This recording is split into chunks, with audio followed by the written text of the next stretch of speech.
आज मी बनवणार आहे सगळ्यांना आवडणारी गरमागरम आणि चविष्ट आलू पराठा. एकदम सॉफ्ट आणि खायला एकदम चवदार.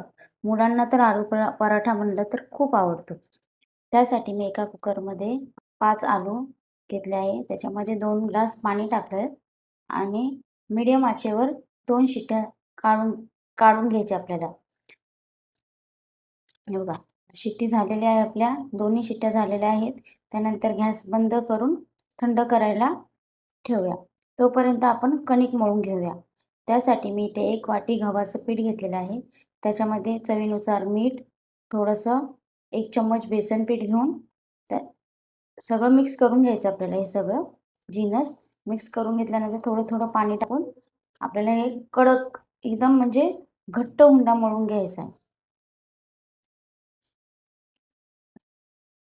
जसं आपण चपात्याला मळतो त्याच्याहून थोडंसं कडक मळायचं आपल्याला.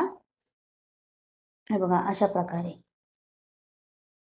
आणि याला आता आपण साईडला ठेवून देऊया. तोपर्यंत आपलं कुकर पण थंड झालेला आहे. कुकरची हवा काढून घेतलेली आहे. त्यानंतर आपण कुकर खोलून त्याच्यातलं जे गरम पाणी आहे ते काढून फेकून द्यायचं आणि जे बटाटे आहेत त्याला आता व्यवस्थित आपण सोलून घेऊया.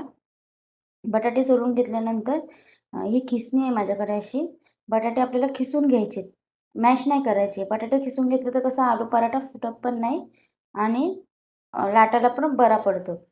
त्यासाठी मी हे सगळे आलू खिसणीने खिसून घेतलेत. हे बघा अशा प्रकारे सगळे आलू खिसून घेतलेले आहेत. आलू खिसून झाल्यानंतर त्याच्यामध्ये मी हिरवी कोथिंबीर बारीक चिरून टाकले. त्याच्यामध्ये थोडंसं चवीनुसार मीठ टाकलेलं आहे. कसुरी मेथी टाकली आहे.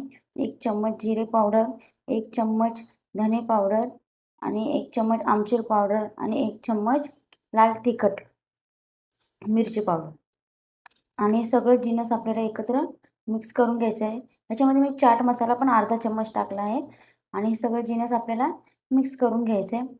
बघा अशा प्रकारे.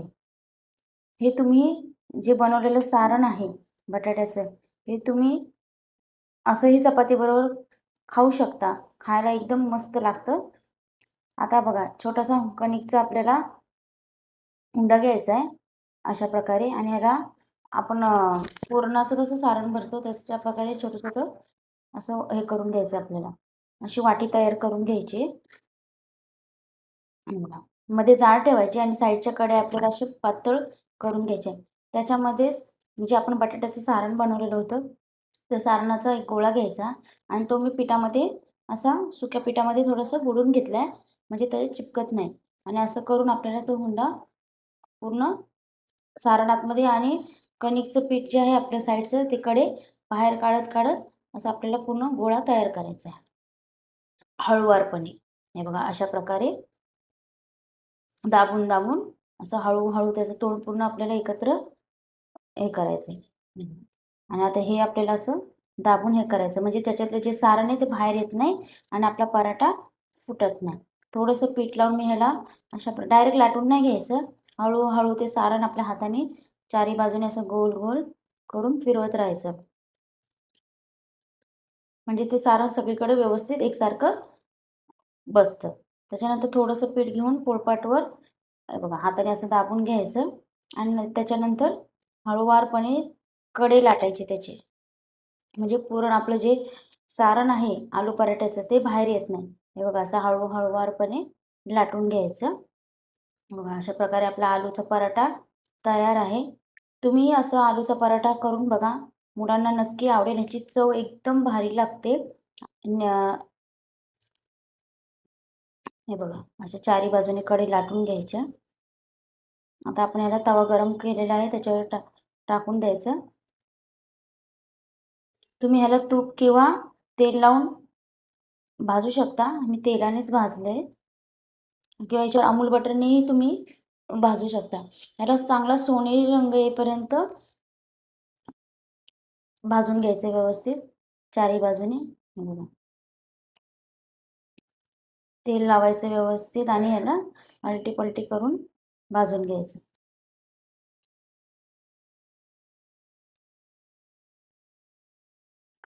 अशा प्रकारे मी दुसराही आलू पराठा तयार केला आहे. ते पण असाच लाटून घेतला आहे.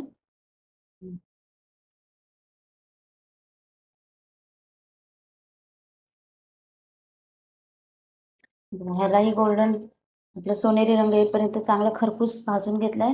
हा खायला एकदम चविष्ट आणि चवदार लागतो. मुलांना तर खूप आवडतं.